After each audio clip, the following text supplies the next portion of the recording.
Hi, welcome to my channel. My name is Emily. You can call me Em. I am going to be going over the Pilates chair today and just showing you what it is, what to expect, how everything works. So the chair that I have is the Arcanos split pedal. It is a little bit of a lighter chair. You might see some different variations on the Pilates chair, also called the wounded chair. I've also seen this one called the reformer chair as well, but typically I don't really see it called reformer chair. The reformer is a whole different piece of apparatus than the Pilates chair or wounded chair. So with the chair that I have, it is a split pedal, which means that this pedal piece that you can put your feet on or your hands on, that piece can be split apart. So it can be a single piece moved up and down, or mine has some little pieces here that can become unscrewed, and you unlatch this piece a little bit more.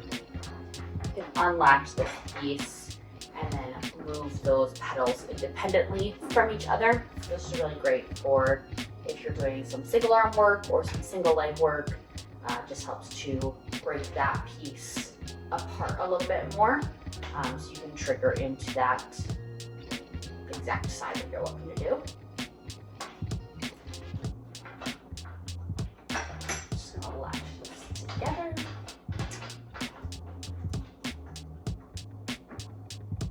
The next piece of the chair is the chair seat, the top. So this piece, occasionally it'll have a little divot in the back as well. Mine does not. It is just complete rectangle.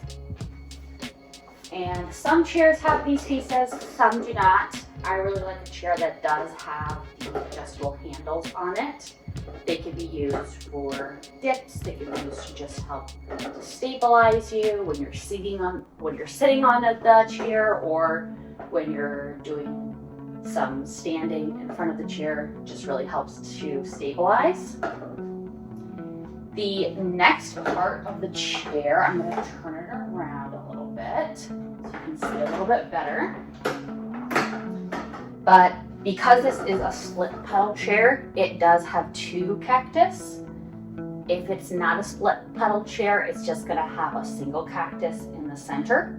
So the cactus is where the loops for the chair springs go. If you go higher up on that cactus, it's going to make that spring resistance tighter. And if you go lower down on the cactus, it's going to make the spring resistance lighter. This particular chair has 4 springs, 2 lighter springs and 2 heavier springs.